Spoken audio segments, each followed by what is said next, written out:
Hi, my name is Monika, and I run Guru Grit, a place that encourages the learning process and the love of learning, celebrates the love of learning in general. So if you're here with us today, chances are you would like to learn something or are in the process of figuring out what it is that you would like to learn. So last week on TikTok, I posted something in regards to attracting a specific person if that person was a celebrity crush. I did that in a jestful sense to get people to understand that nothing is outside of their reach. However, it really hit a nerve. It struck a nerve with a lot of people, for better or for worse. So I'm going to run with this example because it has really opened up a lot of curiosity with a lot of people, and it's good. It's better to be curious than feel hopeless, because curiosity gives you something to look forward to. It's slightly more empowering than believing that nothing that you want is possible. So let's run with this.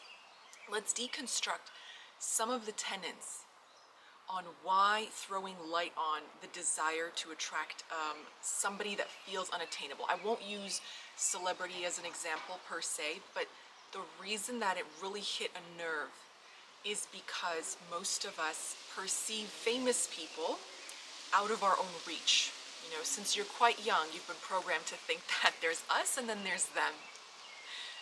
Like there's somehow another species or from another world or some such thing. So let's think about that.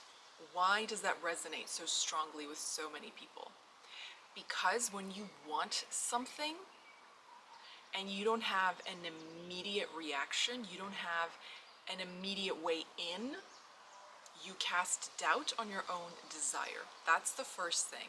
When you have a crush, whether it's a boy in math class, a coworker, someone who works at the laundromat, or someone you see on the internet, or someone you see in the movies, your first instinct is to think, I've noticed them and I've clocked them, but they didn't immediately reaffirm that for me.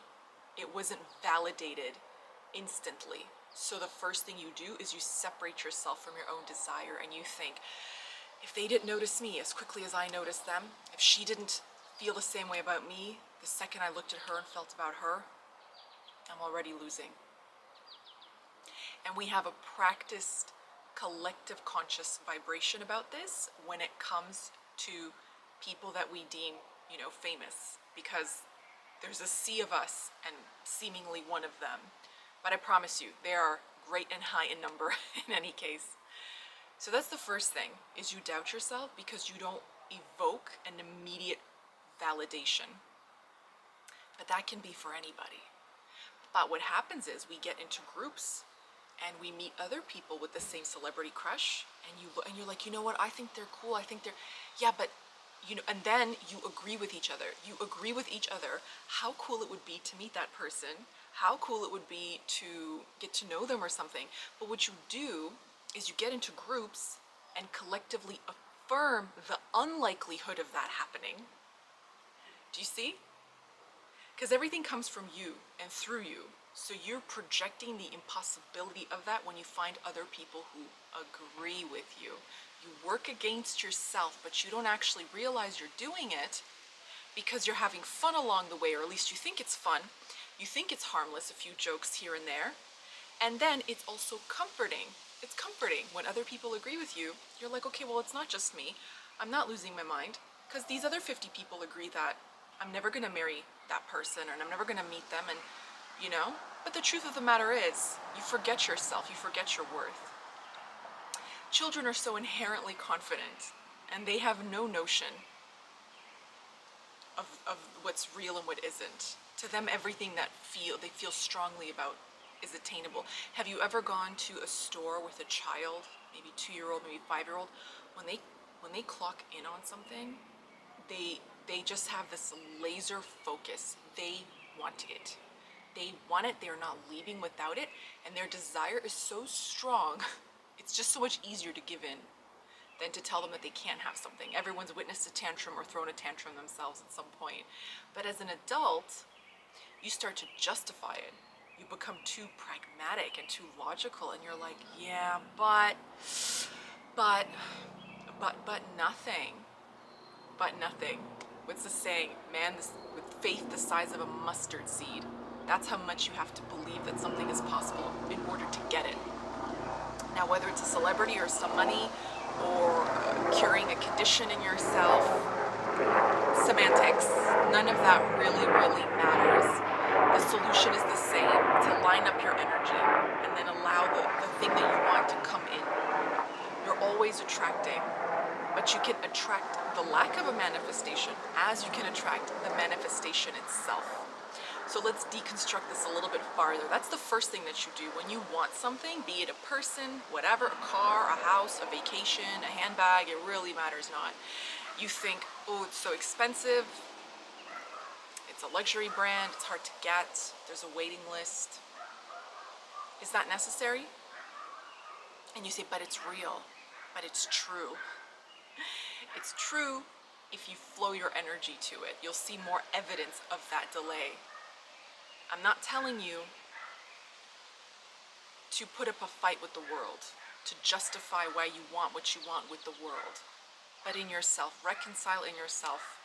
Those facts may be facts that the company's telling me, banks are telling me it's worth that much, society is telling me it's worth that much, but in my heart, I get to want what I want. I'm worthy of my own desire. I get to have what I want. It's okay. You know, it doesn't take it away from anyone else. You get to want what you want in full force and full form, so that's all right. So allow yourself. I'm hoping that through these videos, we can ignite a process of habitual self-soothing.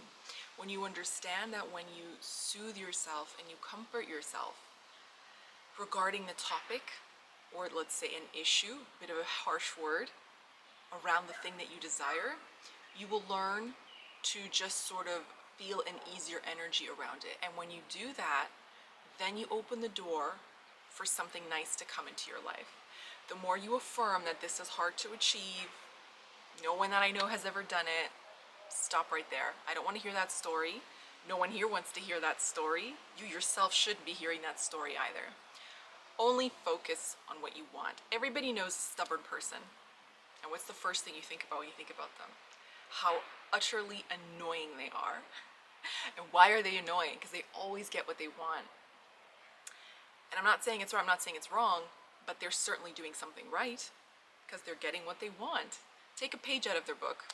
Take a page out of their book and give yourself permission to ask for what you desire. I'm really thinking of the messages that I get are so limiting, like they're innocent, you know, people really are just curious, but they feel afraid. They're like, okay, but you think I can go on a coffee date with this person that is like, works 3 offices from down the hall from me? And I'm like, you know what, I don't know how else to put it to you. You get to want what you want. I'm really considering making like a book, like a stamp book, you know, of permission slips. It's gonna say, Guru Grit grants you permission from henceforth to desire whatever you please. I'm gonna sign it and stamp it with approved stamp, and I'm gonna mail it to you as you get to want what you want. Just give yourself permission. Or tell me your desire, I'll write it out, I'll stamp approved from the universe, and then I hope you just look at it and remind yourself. So when we consider famous people, the first thing we do is we start to become logical. In what way? Well, we believe they're from a world removed from us. They're somehow, untouchable, like gods, like they're not human. I laugh, I just laugh, I don't know why. Fame in and of itself is illusory. It's not real, it's perceived. You can be famous and live a very happy life, and you can be famous and live a life where you feel like you're in prison. You can't walk down the road, something precious has been taken from you, some kind of liberty, genuine connection, sincere interaction with other human beings. Sometimes people get famous and they are loving life, they're having the time of their lives. And sometimes people get famous and they say things like, you never know when someone wants something from you. Your world becomes really, really small. You and me, we don't have that problem. I can walk anywhere, go anywhere. I don't worry about whatever they worry about. I feel free. That's my core vibration, is one of freedom. You feel free. You have freedoms. Don't you think you have some of what they want? It would be so refreshing for one of them to date someone that nobody has any interest in. They would consider it a blessing. So just think of it like that. Every time you want something, you emit a vibration, and a matching vibration is on its way to you. So if you have a crush on someone that seems unattainable, let's say they work, in the same office building as you, a few floors down, how do you know that they're 100% not after something that you already inherently have? Because if you're able to perceive them with a sense of desire, surely something that's already in your world and in your life is something that person's asking for. But it doesn't have to be an equal exchange. That's the thing I keep driving home. So let's go back to the fame example. You yourself don't have to be famous, wealthy, completely groomed head to toe, accomplished in that field to get the attention of someone from that field, be it music, art, science, whatevs.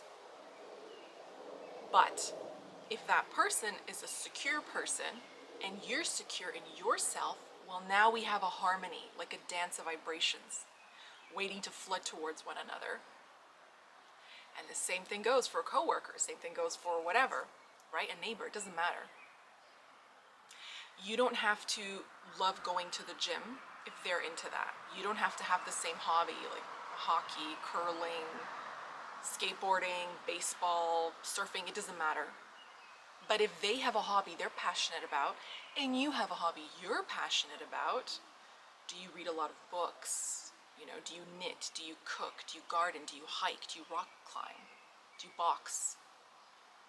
That is a harmonizing of vibrations. It's two people who are interested in their lives and interested in sharing their life with someone else, opening up their world to someone else.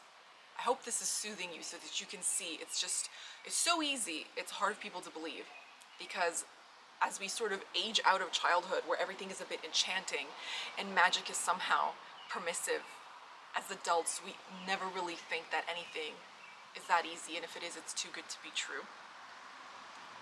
But the way that you'll know if something's a trap or not is how you emotionally grasp it.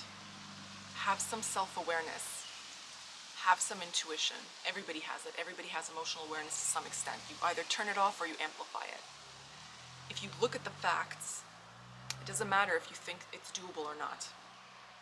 Next, default to the feeling. How does it feel to you? If it feels like, oop, red alert, you back off from it.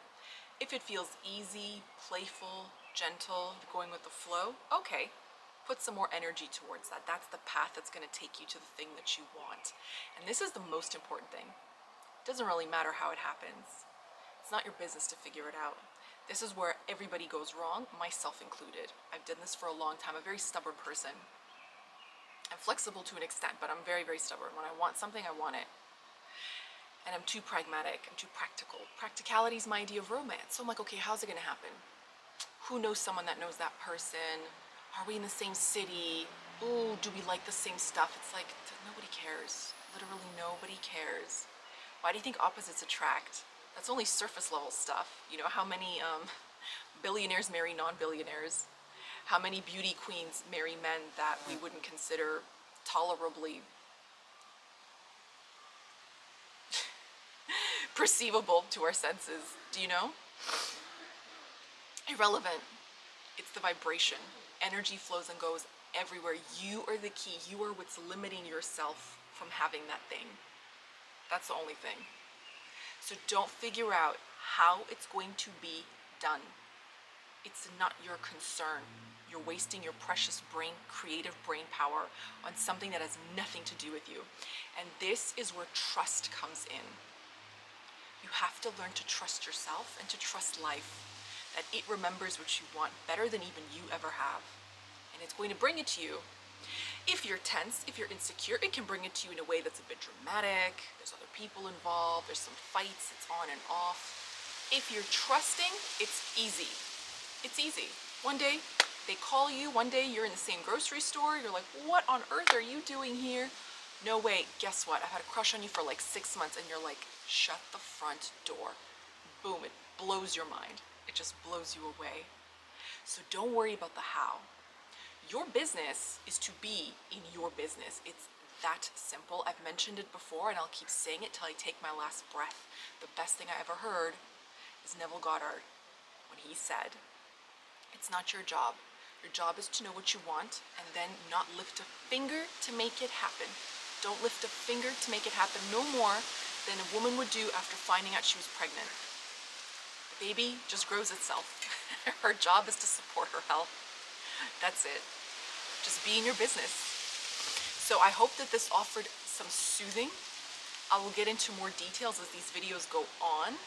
And just remember, when you write to me and you ask a question, the way that everything works and the way that everything flows together and goes together, every time you ask a question and you think it's insignificant, like how can I attract a cup of coffee, how can I attract longer hair, how can I attract a prettier side profile, a waistline, a car, a house without a leaky roof, whether someone has a question on the same topic or not vibrationally, your question has resulted in the answering of other people's questions at the same time. We are all in the same boat. We really are all in this as one. So thank you so much for sharing your queries with me, and so that I can share them with others as well. It is my greatest joy, and I think it's something that has a lot of purpose and a lot of value. So on that topic, which is very much about the core tenet of self-empowerment and self-soothing and self-love and self-trust, the next video I'm going to make is one of contradiction. In the more that people pay attention to how the world works and what's really going on, they sometimes trip themselves up. It's going to be a video on conspiracy theories in the spiritual community. So I hope that you enjoy it, and I hope it makes sense to you. Thank you so much for being here. I'm going to make a few more videos on this topic, and as time goes on, we're going to get more and more and more specific. So thank you so much for watching, and I'll see you next time. Bye bye.